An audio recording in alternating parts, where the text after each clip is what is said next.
norte de Colombia, por su tecnología y metodología, tendrás la educación que tú querías. El Ford ya está aquí, es para ti, está para mí, sí. Te acerca la universidad para que vayas más allá. El Ford ya está aquí, es para ti, está para mí. Muy buenos días, apreciados estudiantes, nuevamente acompañándolos a ustedes en esta sesión de sexualidad infantil, ya prácticamente terminando nuestro proceso de acompañamiento de este momento. Estamos apenas a 15 días de culminar estas sesiones de clase y pasaremos a unas nuevas donde ya Claudita les informará oportunamente los horarios y demás. Vamos corriendo en este semestre, ¿no, profe? Bienvenida, profe de la Isla. Ay, muchas gracias por la invitación y sí, vamos corriendo. O bueno, de pronto al comienzo pasa que inicia más lento y después empieza a evolucionar y uno dice, ¡oh! Tan Se fue rápido. Se acabó, ya, listo. Pues sí. Sí. Ya tenemos calificada la unidad 1 de nuestro curso. La unidad 2 y la 3 me van a tener que tener un poquito de paciencia porque el número de estudiantes es grande. Yo trabajamos con unas cantidades de estudiantes significativas y hacemos el ejercicio de calificar a conciencia, ¿no? Entonces nos toca tener un poquito de paciencia con la profe. Sí, eso no son 5 para todos. No, no. Aunque yo quiero hacer ahorita, antes de dar inicio formal a la sesión de hoy, quiero leerles algunos apartados de un trabajo que me envió un estudiante y le pedí la autorización como para hacer lectura de algunos pequeños apartados. Este trabajo está relacionado con la unidad 1 y recuerdan ustedes en donde yo les solicitaba que me mostraran un poco cómo se manejaba culturalmente el término sexualidad. Bueno, la pregunta a ustedes la tienen más clara en este momento que yo, que no la recuerdo, pero creencias y actitudes frente a la sexualidad en sus comunidades, ¿no? Entonces yo les pedía, por favor, cuéntenme cómo se maneja la sexualidad o cuáles son las creencias que tienen las personas de su comunidad en torno a la sexualidad.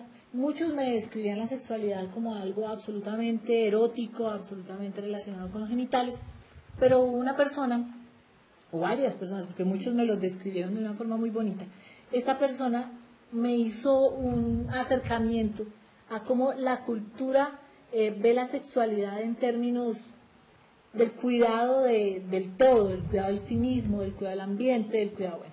Entonces voy a hacer mención de esos apartados muy rápidamente. El estudiante es José Antonio Palechor y él menciona los siguientes aspectos y quisiera leerlos y quisiera que todos le pusiéramos gran atención porque me llamó mucho la atención y yo sé que a ustedes también. Dice: dentro de las comunidades indígenas caucanas y en especial la del pueblo Yanacona, ubicados en el sur del departamento del Cauca, existen una serie de creencias y actitudes en torno a la sexualidad que fortalecen la comunidad, que como pueblo ancestral han venido trascendiendo de generación en generación. Y entonces él me comenta cómo culturalmente, mire, eso me hace recordar algunos libros que nos ponían a leer en primaria relacionado con el origen del mundo, ¿no? ¡Ay, el Popol Vuh! ¡Que lo odié!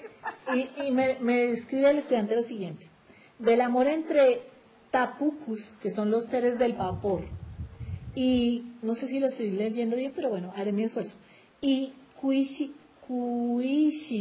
que es el arco iris, y del aliento de Dios, Inti, que es el sol, surgieron los primeros hombres que se alimentaban de vapor y a quienes gustaba la noche. Inti los denominó yanaconas, porque quiere decir gente que se sirve mutuamente en el tiempo de la oscuridad.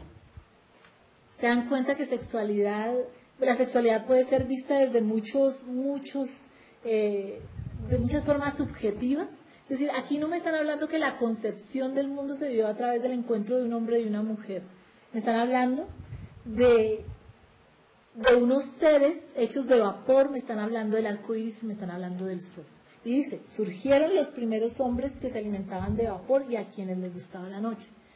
Inti los denominó yanaconas, porque quiere decir gente que se sirve mutuamente en el tiempo de la oscuridad. Además que yo nunca había leído eso, me parece muy bonito. Es muy bonito y es sexualidad, sí. Es el origen de los yanaconas, que es sexualidad. Tu origen, ¿de dónde proviene? Eso es sexualidad. Y dice en otro párrafo,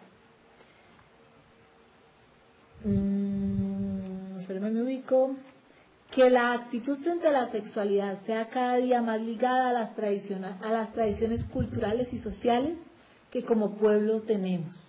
Es decir, la sexualidad está absolutamente relacionada con sus tradiciones. El amor por la naturaleza que se percibe en la adoración de la Pachamama y a todo lo que nos rodea de una forma espiritual.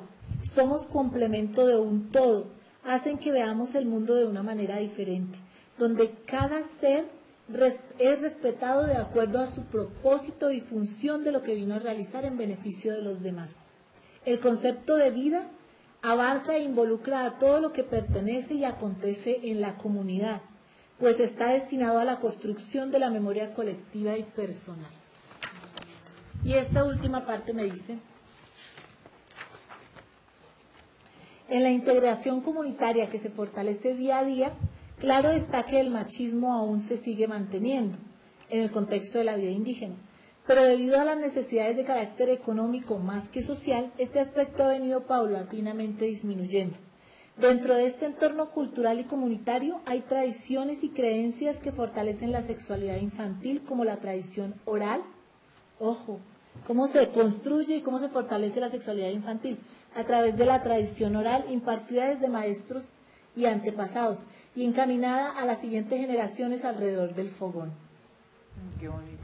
Donde se transmite una serie de aspectos relacionados con el amor, no solo al prójimo, sino al cosmos en general, para entender que el equilibrio y la armonía hacen parte de nuestra parte biológica, psicológica y social.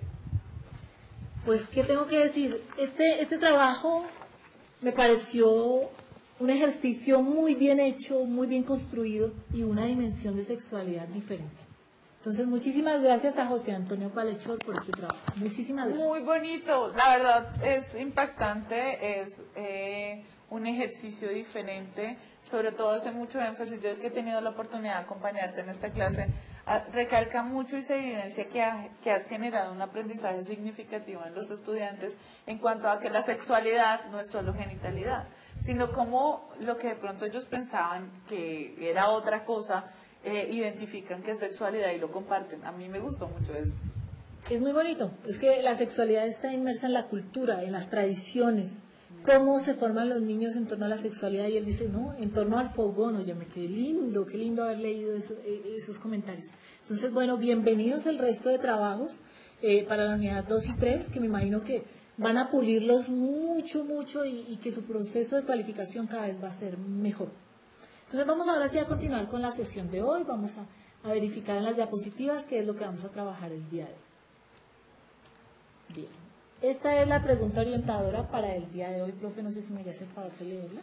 Hoy tenemos que es, ¿cuál es la importancia de la prevención y promoción de las conductas de autocuidado en torno a las prácticas sexuales? Correcto, Fuerte. correcto. Y ojalá nos vamos a enfocar en las prácticas sexuales que llevan a cabo hoy en día los adolescentes. Entonces, bueno, ¿cuál es la importancia de la prevención y promoción de conductas de autocuidado? La profe Adelaida en una sesión de una de sus clases venía trabajando conductas de riesgo y mencionando que debido a los cambios biológicos a nivel cerebral, el adolescente está en un estado de transición tan dramático que termina ejecutando conductas de riesgo que lo pueden llevar a situaciones muy complejas. En este caso, y de acuerdo a nuestra asignatura, una conducta de riesgo puede ser el embarazo precoz o puede ser de pronto, tal vez, la adquisición de infecciones de transmisión sexual o de VIH-Sida.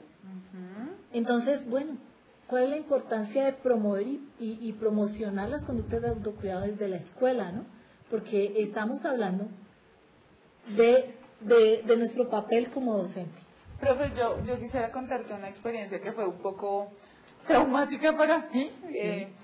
Una vez que trabajé fuera de Bogotá, en un lugar recóndito, se me acercó una estudiante y me dijo que quería hablar conmigo. Tenía 15 años, ¿no? Me acuerdo porque la fiesta del pueblo fue el evento y era la niña de papá. Y entonces me dijo que ella sentía confianza conmigo y que veía que yo era chévere, pero que ella tenía muy claro cuáles eran sus derechos y deberes y que ella sabía que ya no podía tener ningún tipo de que yo fuera a denunciar, avisar o algo. O sea, ya con ese inicio yo quedé como, bueno, pero ¿qué pasó?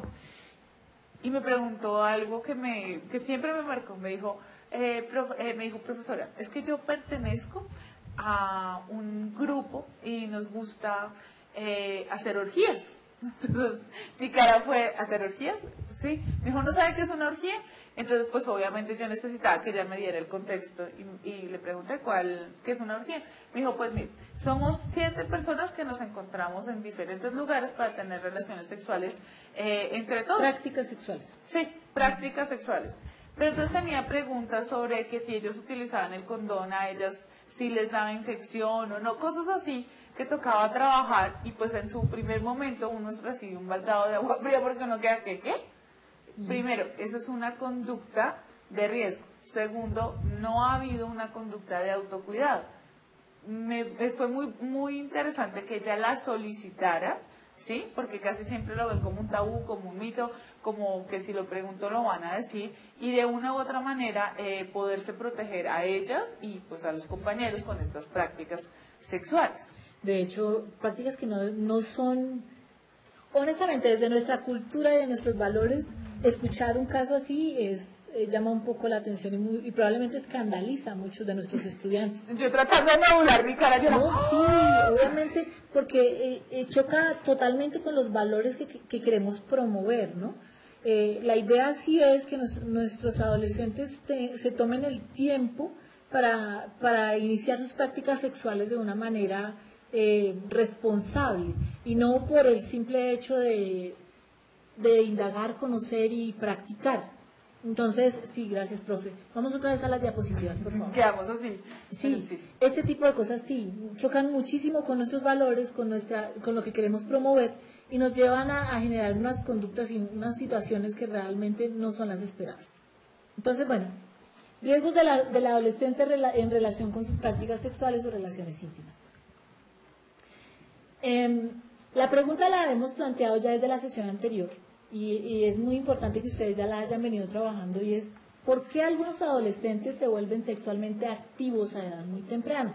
Ya muchos de ustedes en algunos foros y en algunos trabajos me han venido respondiendo precisamente con estos indicadores que están allí. ¿Por qué razón ocurren este tipo de conductas?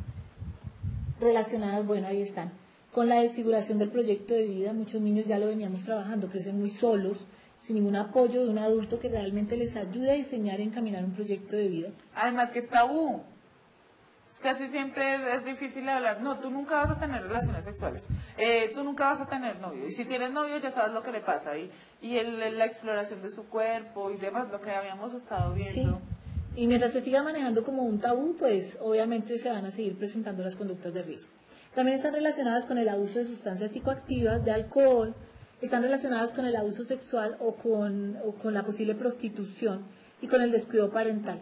Entonces, bueno, ¿por qué algunos adolescentes se vuelven sexualmente activos a edad muy temprana? Ustedes recuerdan esa noticia que salió en Cartagena, donde había una madame que incitaba a menores de edad a atender personas de otros países y bueno, está muy relacionada con la situación económica, con el descuido parental, con la culturas erróneas, ¿no? Del cuidado de sí mismo y del cuidado del otro, con el abuso sexual, porque estos niños son abusados sexualmente. Cualquier contacto de una persona adulta, una persona mayor de 18 años, con un menor de 14 años, significa abuso sexual y está penalizado, ¿cierto? Más aún si es en condiciones de prostitución, en donde hay un pago económico por tener una satisfacción en términos de erotismo. Pero muchos van a decir, ay, pero si tienen 14 años, ya no hay problema, porque ya puede decidir. Uy, miren, ya habíamos hablado en términos de sexualidad, los adolescentes están en capacidad de decidir un método de planificación desde los 12 o los 13 años. Y ya les había yo comentado que, por ejemplo, en Profamilia les colocan un método anticonceptivo como el Yadel o implante subdérmico sin necesidad de la aprobación de sus padres, con el solo hecho de tener la edad, es decir, 12 o 13 años. Sí, es una forma de evitar conductas de riesgo, no tanto de evitarlas, sino de evitar el embarazo. pero los chicos no están listos para tomar ese tipo de decisiones tan a la ligera. ¿Cuál es el papel de la escuela? Óyeme, primero promueve valores, promueve proyecto de vida, promueve un acercamiento de los padres a la escuela, que es donde realmente los niños se muestran, ¿no?, en su parte social y emocional. Y después sí, incítelos a tomar decisiones con respecto a su vida. Si el niño no está listo para tomar este tipo de decisiones, no debería tomarlas, y deberían ser sus cuidadores quienes deberían tomar esas elecciones. Es una apreciación muy personal, pero me parece que debería funcionar así. No, y estoy de acuerdo contigo, porque a veces le damos atribuciones a los muchachos porque puedan manejar tecnología o algunas decisiones que se consideren acertadas o por la cantidad de conocimiento que acumule, pero realmente son niños. Realmente necesitan nuestro cuidado, nuestra atención, nuestro seguimiento, y ese tipo de decisiones no las deben tomar tan a la ligera. A mí me dolía el corazón con esa niña hablándome, porque nunca había generado un vínculo con nadie, y al final de mucho tiempo ella admitió que a través del sexo recibía el afecto que no recibía en la casa. ¿Cómo confundimos, no? Confundimos las prácticas de riesgo con el hecho de pertenecer a una comunidad que nos acepte y que nos quiera. Entonces, ese proceso de confusión se da precisamente porque el cerebro del adolescente es muy inmaduro, porque aún no tenemos la capacidad de asociar nuestras conductas con posibles riesgos o con consecuencias a largo plazo. ¿Y por qué no pueden realizar esa asociación los adolescentes? Porque su cerebro es orgánicamente inmaduro, porque aún no se ha hecho sólido, porque aún no ha desarrollado las suficientes conexiones para poder tomar las decisiones adecuadas. Entonces, bueno, esta diapositiva me dice, estos factores inciden en el inicio temprano de las actividades o prácticas sexuales o relaciones íntimas. Vamos a denominarlo como con esos nombres para ya decir, evitar decir que tenemos sexo, ¿no? Tenemos prácticas sexuales, relaciones íntimas, o tenemos relaciones coitales o genitales, digámoslo de esa manera. Asociémoslo con relaciones íntimas para que no nos cueste con nuestro tabú, ¿cierto? Bueno, entonces, ¿quiénes ejercen presión? Los pares. ¿Y quiénes son los pares? Los otros adolescentes, otras personas de mi misma edad, de mi mismo nivel socioeconómico, o probablemente de mi mismo nivel educativo, que están allí ejerciendo presión para que yo realice conductas, y que si yo no tengo la capacidad y la madurez para decir no, probablemente sí voy a incurrir en esas conductas que no me van a generar siempre consecuencias positivas. Otro factor que influye en que los adolescentes tengan prácticas sexuales a muy temprana edad son la televisión, por ejemplo. La televisión, el cine, las redes sociales, en donde ya lo hablamos en otra sesión con la profesora Adelaida, los retan a tener algunas actividades de un alto grado de, ¿cómo se le denomina? Riesgo de que no logran medir consecuencias, un Sí. impacto muy significativo negativamente hablando. Exactamente. Además que, bueno, yo no sé, ahorita hay unas lecturas, yo me acuerdo que vi una novela, no voy a decir el nombre, entonces a mi hermanita le gusta mucho leer, y yo vi que ella la estaba leyendo, mi hermanita tenía como 12 años. Y voy y la compro porque la iba, y yo sí vi que la vendedora me miró como raro, y yo, pero resulta que era una novela erótica para adolescentes. Y yo decía, por Dios, pero es que ella tiene 2 años, no, se supone que la deben tener acceso a los de 16 en adelante. Porque se supone, y volvemos al tema, de que ellos tienen derecho a la información pertinente y permanente con respecto a la sexualidad, pero hasta qué punto esa información es la acertada o no. Miren, otra posible situación que puede generar conductas de riesgo es la falta de información adecuada y consciente por parte de la escuela, la EPS, y el acceso deficiente a los medios de salud que le garanticen el tener, por ejemplo, métodos de protección en sus conductas sexuales. Y los estilos de crianza de los padres. Esto lo trabajamos en otra materia, en donde hablamos que hay padres que son bastante desinteresados en el cuidado de sus hijos, o que son bastante desorganizados con su propia vida sexual y emocional, y permiten que los niños tengan acceso temprano a ciertas conductas que les van a generar riesgo a largo plazo. Entonces, el no tener el cuidado como padres de guardar su intimidad hace perfectamente que los niños incurran en conductas de riesgo a muy temprana edad. Eso vinculado con la falta de información adecuada de la cual estamos mencionando. Pero existen hoy en día, por ejemplo, el gobierno las EPS, el Ministerio de Protección Social y de la Salud, el Ministerio de Educación, fomentan desde la Cátedra para el Manejo de la Sexualidad el proyecto el proyecto de educación sexual y fomentan el acceso fácil y rápido de los adolescentes y los jóvenes a, ¿cómo se le denomina?, a acompañamiento médico, acompañamiento adecuado a través de sus centros médicos para obtener métodos de planificación y de prevención de conductas o de adquisición de infecciones de transmisión sexual. Pero el hecho de tener fácil acceso a métodos de protección no implica que los use adecuadamente, y dos, que eso vaya a evitar que realmente los niños y posibles adultos jóvenes terminen siendo contagiados de infecciones de transmisión sexual, por ejemplo. Entonces, bueno, este es un leve video que se denomina embarazo adolescente. Lo vamos a ver rápidamente. Espero no demorarme mucho para poder seguir discutiendo. Que no me voy yo aquí de un lado al otro porque olvidé descargar.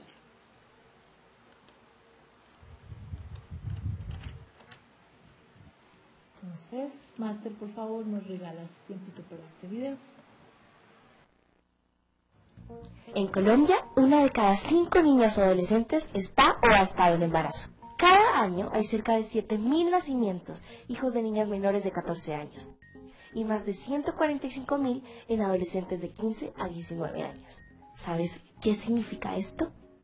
Que más del 20% de los adolescentes se convierten en padres. Además, la mayoría de estos nacimientos ocurren en poblaciones en situaciones de pobreza, bajos niveles de educación y con dificultades de acceso a servicios de salud, servicios públicos y a oportunidades de desarrollo. ¿Sabes por qué? Porque para un adolescente tener un hijo o una hija implica superar enormes dificultades sociales. Alimentarlo, cuidarlo, vestirlo, educarlo, todas estas ponen en desequilibrio su bienestar integral, el de sus familias y el de la sociedad en general. Pues ante la dificultad de superar los enormes retos, se amplían las brechas de inequidad y se afectan negativamente a los proyectos de niños, niñas y adolescentes que se convierten en padres, al igual que el de sus hijos. ¿Qué se debe hacer? El Estado, como garante de derechos, debe ofrecer a los niños, niñas y adolescentes alternativas para soñar y concretar sus proyectos de vida, de una forma que puedan pensar primero en ellas y ellos, lejos de ideas, creencias, tradiciones o condiciones impuestas por otros o por las circunstancias. Porque una estrategia para prevenir el embarazo en la adolescencia. La estrategia de atención integral para niñas, niños y adolescentes con énfasis en la prevención de embarazo en la adolescencia es la apuesta del gobierno colombiano que reconoce a niños, niñas y adolescentes como sujetos de derechos y busca garantizar el ejercicio de los derechos sexuales y los derechos reproductivos, el disfrute de la sexualidad de forma digna, libre e igualitaria, así como la transformación de los imaginarios alrededor de la sexualidad en las diferentes etapas de la vida. La estrategia busca contribuir a que las personas alcancen el más alto nivel de salud sexual y reproductiva, el bienestar físico, mental y social, y el desarrollo humano, que sin duda alguna es la base para el desarrollo de nuestro país. ¿Para quiénes es la estrategia? La estrategia identificó 4 grupos poblacionales y desarrolla acciones para cada uno teniendo en cuenta sus características. Niñas y niños de 6 a 9 años, reconociéndolos como seres sexuados. Se fortalecen sus habilidades de autocuidado, se generan acciones de prevención temprana y se brindan herramientas a sus familias. Niñas y niños de 10 a 14 años. En Colombia es un delito tener relaciones sexuales con niños o niñas menores de 14 años y este se ha incrementado en los últimos años. La estrategia trabaja articuladamente en la prevención de violencia sexual y en la activación de rutas de atención para las niñas y niños víctimas. Adolescentes de 15 a 19 años. En ellos y ellas se fortalece la capacidad para la toma de decisiones libre e informada y se brindan oportunidades para el desarrollo de sus proyectos de vida. Niños, niñas y adolescentes que ya son padres o madres. 1 de cada 3 madres adolescentes tiene su segundo hijo en menos de 2 años. La estrategia tiene acciones concretas para que permanezcan en la escuela o regresen si la han abandonado. Reciban asesoría de anticoncepción y se garanticen todos sus derechos, siempre teniendo en cuenta que siguen siendo adolescentes. ¿Quién hará realidad esta estrategia? Todos estamos comprometidos, Estado, familias y sociedad. Desde el Estado, son muchos los sectores y actores públicos que están llamados a hacer realidad en cada territorio del país la prevención y atención del embarazo en la adolescencia. Protección, salud, educación, desarrollo social, recreación, cultura, comunicaciones, entre otros, mediante un proceso de coordinación y articulación que permite fortalecer y concretar la oferta de servicios, articular acciones para potenciar el alcance de la oferta, generar nuevas formas que aporten a los resultados esperados. ¿En dónde? En los escenarios de la vida cotidiana donde viven, crecen y se relacionan niños, niñas y adolescentes. Estos son los entornos como el hogar, la escuela, la comunidad, salud. ¿Para qué? Para el desarrollo integral de nuestras niñas, niños y adolescentes, para que puedan construir su identidad libre, autónoma y responsable. Aprender mediante procesos de educación para la sexualidad. Tener y mantener un estado de salud y de nutrición adecuada. Participar e incidir en todos los asuntos que les interesen. Vivenciar oportunidades de desarrollo cultural, deportivo y recreativo para la consolidación de sus proyectos de vida. Hacer parte de una familia y de redes de apoyo que favorezcan su desarrollo. Practicar autoprotección y cuidado y disfrutar de entornos protectores y protegidos que garantizan sus derechos y que actúan frente a situaciones de riesgo o vulneración. Listo, bueno, mis queridos estudiantes, este video que ustedes acaban de ver está relacionado con la estrategia del gobierno anterior, pero es una estrategia que se mantiene vigente. ¿Estrategia de qué? Es una estrategia para prevenir los embarazos adolescentes, embarazos precoces y promover un proyecto de vida para los adolescentes. Entonces, volvamos a las diapositivas. Entonces, ¿por qué es importante tener estrategias para acompañar a los adolescentes? Bueno, ellos tienen derechos sexuales y reproductivos. Yo creo que ustedes ya habían hablado o habían escuchado hablar acerca de los derechos sexuales y reproductivos en la adolescencia. Los adolescentes tienen derecho a contar con información y conocimiento adecuado y suficiente acerca de la sexualidad y la reproducción, acceder a una educación sexual oportuna, integral, laica, gradual, científica y con un enfoque de género. De hecho, aquí hemos tratado de darle un tinte de enfoque de género para que ustedes tengan la tranquilidad de que la sexualidad se ve de una dimensión absolutamente amplia y no solo desde lo tradicional y desde lo que culturalmente estamos acostumbrados. Pero la idea sí es que como docentes estén enterados de que existen derechos sexuales y reproductivos que acogen a los adolescentes y que estos derechos sexuales y reproductivos se obligan a ser cumplidos. Por ejemplo, les voy a mostrar así como a grandes rasgos, hay una cartillita en internet que la pueden encontrar fácilmente, la cartillita de los derechos sexuales y reproductivos, y les menciona derechos sexuales y derechos reproductivos cada uno por aparte. Profe, ¿cómo lo amplió acá, no? Sí. Entonces, por ejemplo, son derechos sexuales para los adolescentes, derecho a fortalecer la autonomía y la autoestima. ¿Se dan cuenta que ahí hay un papel fundamental de parte del docente? Porque es un derecho que se le tiene que garantizar al adolescente. Derecho a explorar y a disfrutar de una vida sexual y placentera. Por eso, las EPS, los sistemas de salud, les deben garantizar el acceso a métodos de protección, porque ellos tienen derecho, en la parte de la sexualidad, la parte sexual, a explorar y a disfrutar de una vida sexual placentera. Tienen derecho a elegir las parejas sexuales, no a que les sean obligadas, como en otras culturas en donde organizan el matrimonio, ¿no? Desde muy temprana edad y las niñas tienen que someterse. Derecho a vivir la sexualidad sin ningún tipo de violencia, a no ser objetos de violencia, y tienen derecho a tener relaciones sexuales consensuadas. ¿Qué son las relaciones sexuales consensuadas? Son tener relaciones íntimas o prácticas sexuales únicamente si estoy de acuerdo en tenerlas, es decir, a prevenir el abuso sexual. También existen unos derechos que tienen los adolescentes, son derechos reproductivos. Derecho a tomar decisiones sobre la reproducción sin sufrir discriminación, coerción ni violencia. Derecho a decidir libremente si se desea o no tener hijos o hijas. Bueno, nadie tiene por qué obligarnos, eso me acuerda de una historia no sé si ya se las había comentado, de una adolescente con la que tuve la oportunidad de trabajar en en algún momento de mi vida, de mi carrera, que iba a desertar de su escuela para irse a vivir con su novio.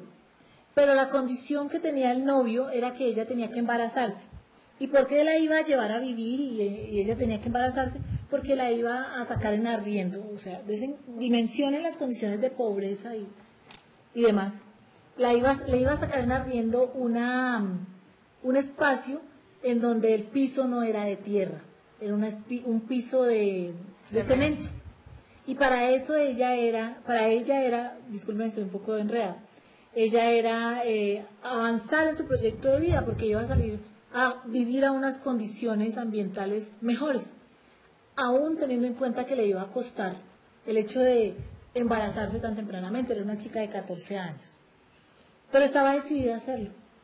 Entonces, bueno, des en cuenta como todos tenemos derecho, o todas tenemos derecho, a decidir libremente si se desea o no tener hijos sin recibir coerción de parte de nadie. Señora. Sí. No. Que ahí es importante que nosotros trabajemos en el proyecto de vida, porque aún tenemos muy marcado el machismo en que el hombre es el que da y la mujer es la que se queda, en que si yo tengo hijos él se va a amarrar a mí y no me va a dejar, pero a la larga pues... Eso no es una condición de convivencia, sí señora. Sí, o sea, es algo que tenemos que tener en cuenta y que siempre tenemos que trabajar porque no es fácil. O sea, las decisiones que se toman y que se dan y que se tratan de llevar adelante, sobre todo en un adolescente, es muy joven, o sea, para tomar esa decisión, para asumir esa responsabilidad, porque es que un hijo es para toda la vida. Mira. Sí, o sea, sí. mínimo 25 años para deshacerse del chinito. Y eso, porque realmente la familia es para toda la vida. Exacto. Mira, otro derecho reproductivo que está muy relacionado con lo que la profe dice, por ejemplo, es derecho a ejercer la maternidad con un trato equitativo en la familia, espacios de educación y trabajo. Es decir, el proyecto de vida de un adolescente no solamente debe estar encaminado al ejercicio de la maternidad. El proyecto de vida también debe ser integrado por aspectos relacionados con la educación, con el desempeño o el trabajo, con el ejercicio de sus habilidades y de su vocación. Entonces, no solo podemos asumir que el hecho de ser madre nos tiene que obligar a que nuestro proyecto de vida sea única y exclusivamente el de cuidado de los hijos o el de la procreación. Volvamos a la pantalla, por favor. Y por eso logramos a veces tener tantos avances y tantas cosas en que se logró que los colegios reciban a las niñas que están embarazadas, que les permitan ponerse al día, acompañar a un adolescente en su embarazo para que logre llegar a culminar su bachillerato, para que logre cualificarse, le va a ayudar y va a impactar en su proceso, ¿no? Claro que sí, mira, profe, de hecho los colegios, no sé si ustedes lo saben, señores estudiantes, pero los colegios están obligados a respetar la licencia de maternidad del adolescente.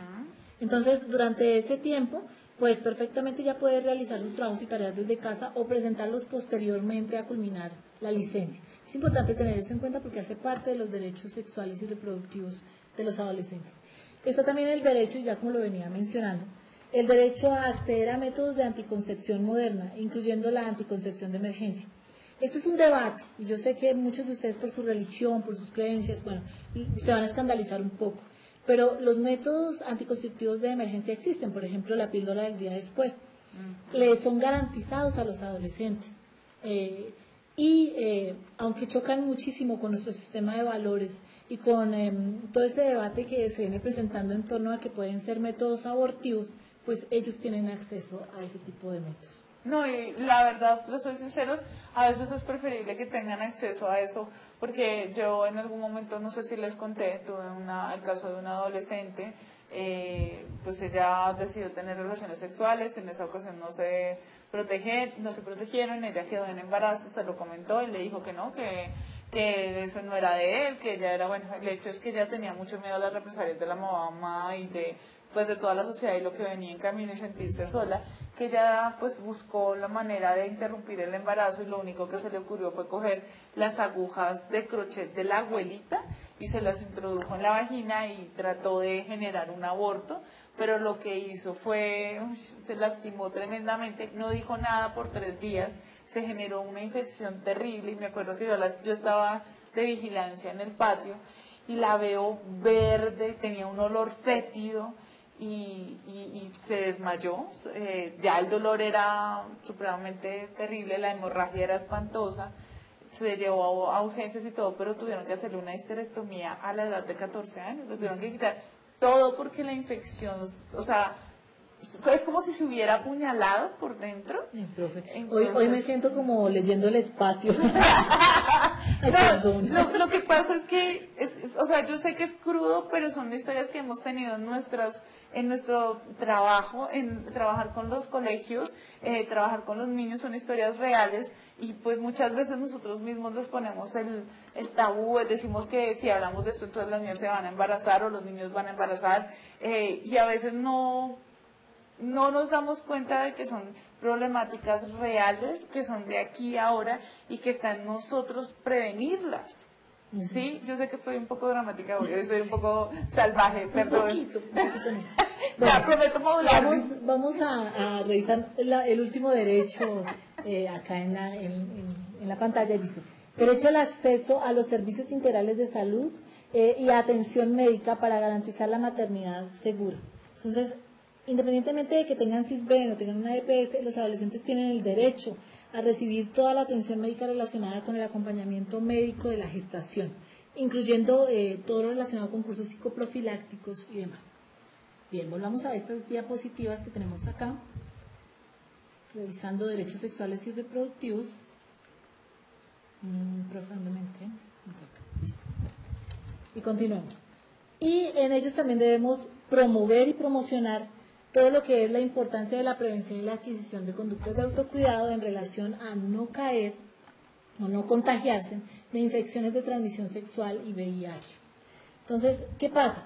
Pasa que muchas personas, y no solamente hablemos de los adolescentes, sino también de nosotros los adultos, pensamos que el hecho de no estar, por ejemplo, en lo que son comunidades de alto riesgo en ese sentido, por ejemplo, homosexuales, o personas dedicadas al ejercicio de la prostitución, nunca vamos a adquirir una infección de transmisión sexual. Pero resulta que toda persona que no ejerza conductas de autocuidado está en riesgo de adquirir una infección de transmisión sexual. Es que hasta los que ejercen conductas de autocuidado a veces puede llegar a pasar. Por eso son el mayor número de personas que puede estar contagiada pertenece a ese grupo, profe. A los que creen que nunca podrían contagiarse. Porque ellos son los que efectivamente no adquieren conductas de autocuidado, por ejemplo, el uso del condón o el no hacer nada. Qué pena lo denomina de esa manera, pero el no hacer nada es una conducta válida. Y entonces, aquellas personas que no tienen estas prácticas de autocuidado se tornan no ejercen conductas preventivas porque consideran que están a salvo cuando realmente no es así. Y entonces rápidamente vamos a ir a la siguiente diapositiva y vamos a mencionar, por ejemplo, infecciones de transmisión sexual que son muy comunes y que ustedes las conocen y a veces las usan incluso en su lenguaje de una manera soez y errónea. Por ejemplo, de acuerdo a Profamilia, mira, existen más de 20 tipos de infecciones de transmisión sexual, que es muy diferente al VIH o el SIDA. O sea, el VIH sí es una infección, pero el SIDA ya es una enfermedad desarrollada. Las infecciones de transmisión sexual tienen tratamiento, pero también tienen a largo plazo consecuencias relacionadas con la salud. Por ejemplo, la sífilis, que puede provocar a largo plazo una demencia. Está la gonorrea, está, ¿cuál otra, profe, tú que alcanza a leer? La clamidia. La clamidia, el herpes, el chancro, el VIH, la hepatitis B, el VPH. Correcto. Ahí faltan los ¿cómo se llaman estos? Los piojos públicos, ¿cómo se llaman? ¿Ladrillas? Sí, creo que son ladrillos. Bueno, en este momento no me recuerdo la palabra técnica. Pero la idea es que ustedes vean que efectivamente está en torno o en el tipo de población que tienen mayor riesgo en todo lo relacionado con las prácticas sexuales, es precisamente porque esta población no tiene derecho a la información o porque no tiene la información adecuada. Entonces, bueno, nos toca aprender un poquito y estar en condiciones para otorgarle a nuestros adolescentes la mejor información posible, información asertiva, información adecuada y que esté relacionada con las políticas públicas de prevención del embarazo adolescente y de la salud sexual y reproductiva que se promueven. ¿Listo? Aunque nos sorprendamos, nos pongamos rojos, aunque no sean las prácticas que nosotros realicemos o no sea lo que...